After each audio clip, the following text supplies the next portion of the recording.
sa mga mag-e-exam ng entrance exam, sa NAPOLCOM man yan, sa college entrance exam, or sa CSE, kung meron kayong ma-encounter na ganitong mga question, baka makatulong sa inyo to. Example, humihingi ng 37% ng 400. Paano ang gagawin natin dyan? Ganito lang yan. Mag-drawing lang kayo ng 4 na bilog kasi 400, di ba?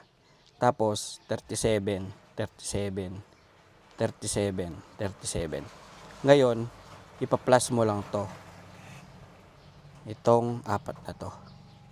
37, 37, 37, 37, 14, 28, 5, 11, 14. Ayan guys. Ito yung 37% ng 400. Sana may natutunan kayo. See you sa next video.